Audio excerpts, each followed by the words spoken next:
This is it, booktube. We're almost into 2019. Depending how you look at it, 2018 has been an extremely mediocre year for me in terms of reading. I mean, on one hand, I did find my new favorite author and I read some of the best books I've ever read. But on the other hand, I also didn't do a whole lot of reading. Either way, I've accepted that at this point I'm not really going to read anything else for the rest of the year, at least nothing notable, so I may as well make the video that everyone makes. My yearly wrap-up, baby! Everyone loves these videos because, you know, it's a booktuber sitting down talking about, like, the 50 plus books they read for the year. Whoa there! No sir. I'm only going to be talking about maybe like 10 books, maybe less. I didn't read a lot this year. Sue me. Don't sue me. But like I said, I did find my new favorite author this year. I did read some of the best books that I've ever read. I also read some that were steaming piles of Amy Schumer's comedy as well, so I'm going to be telling you about those. I don't know which to start with. Should I start with the good ones or the bad ones? Let me know in the comments below. No, don't do that because I can't see them, obviously. Friggin' idiot. But you should smash that motherfucking like button, my dudes. What's poppin', guys? Smash the like button. Let's get it done. Oh, you know, just wait until the end of the video and then see if you actually liked it or not. You know what? Let's start with the bad ones. I've got my Goodreads up here right in front of me, and I'm just looking at the list of books that I read during the year of 2018. And yeah, I'm seeing a few that did not tickle me the right way, if you know what I'm saying. Now, obviously, I would have already spoken about pretty much all the books I'm going to mention in separate videos, reviewing here and there over the year, but we're condensing them. This is the hand signal for condensing now. Starting from the bottom, the first book I read during the year of 2018 that I did not enjoy was The Lightningstruck Heart. This one's by TJ Klune, and it's actually a really well-received book. It's got like an average rating of like 4.5 stars or something like that.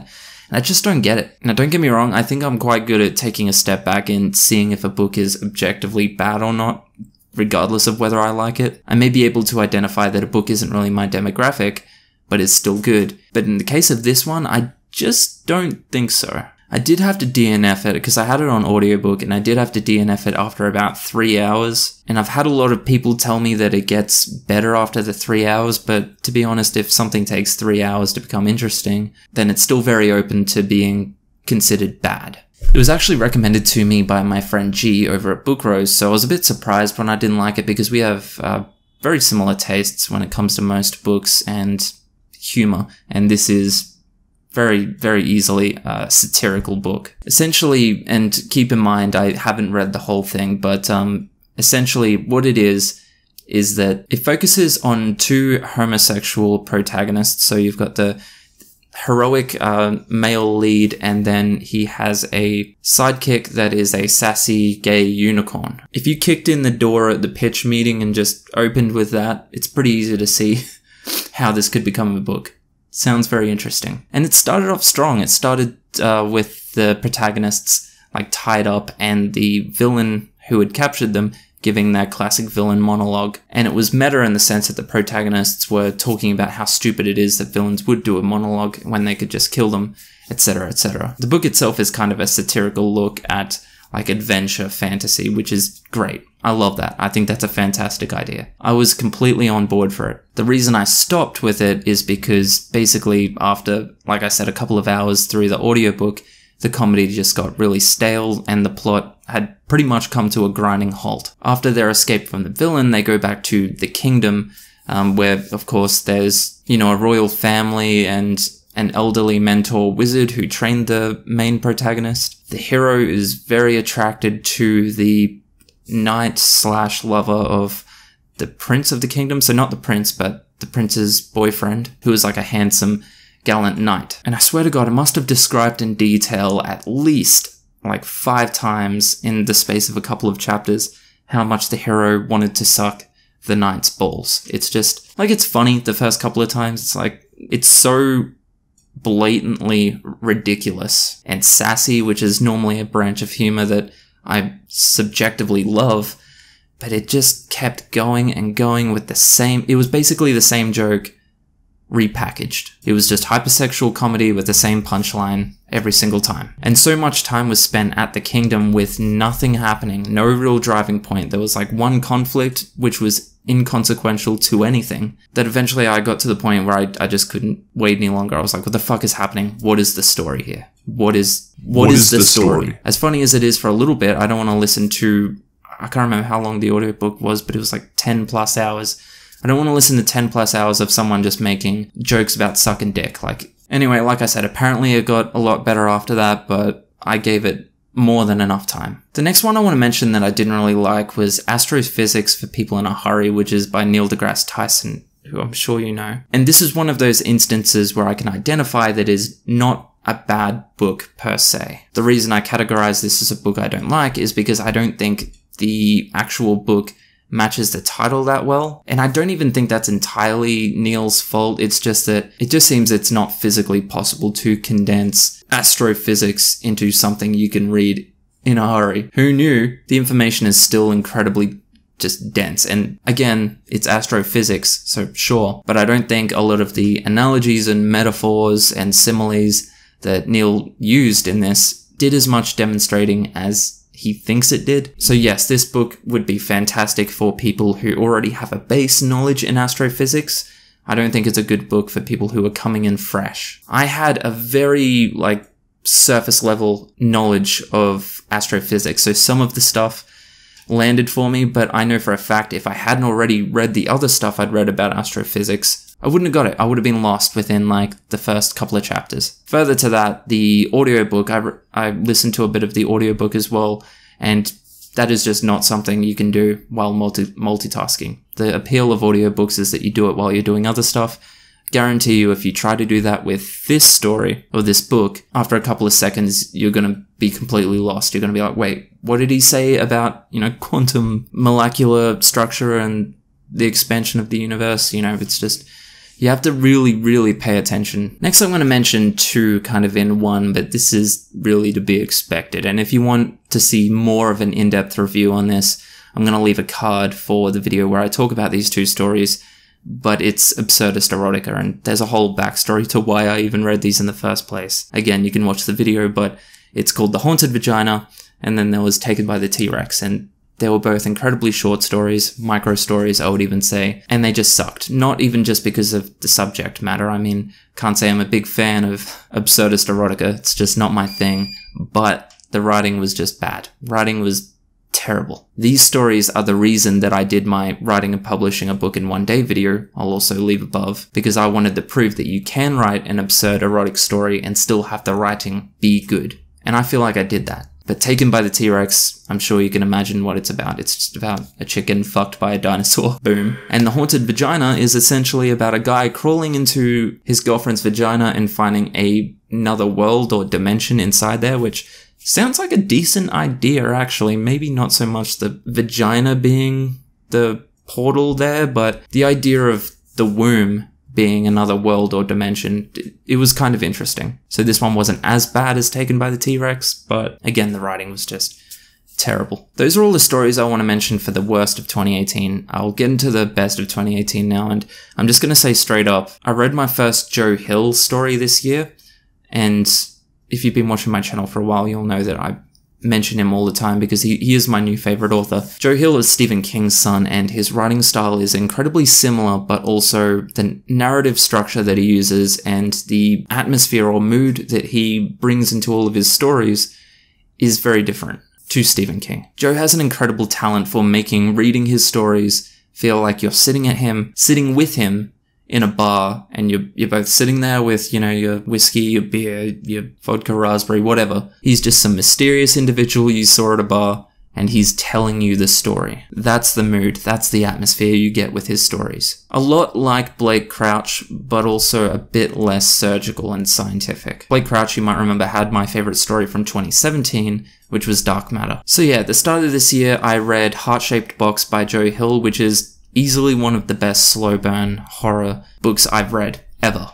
The end. Slow burn in the sense that it's similar to 1408 by his dad Stephen King, but different in that it's less of a psychological horror and more just a haunting. It's based on an elderly retired rocker and his young girlfriend. He collects strange and dark artifacts, and he basically buys a haunted suit. Next minute, you find out the suit is actually haunted, and it's about him investigating the history of the suit and finding out how he can escape the haunting or the curse, while also trying to avoid being killed by the haunting/curse. One of the things I love most about this story is that the protagonist isn't your typical hero. He is actually an asshole. This was one of the things that inspired me with my book that I'm working on now, Descent 7, that I wanted to write about a middle-aged man who is basically an asshole and goes through an arc of becoming a better person. Because that's not always something that happens to people early in life. Sometimes it's late in life, and that's what happened with Heart-Shaped Box. On from that, I read his collection of short stories called Strange Weather, and it would take me all day to explain, like,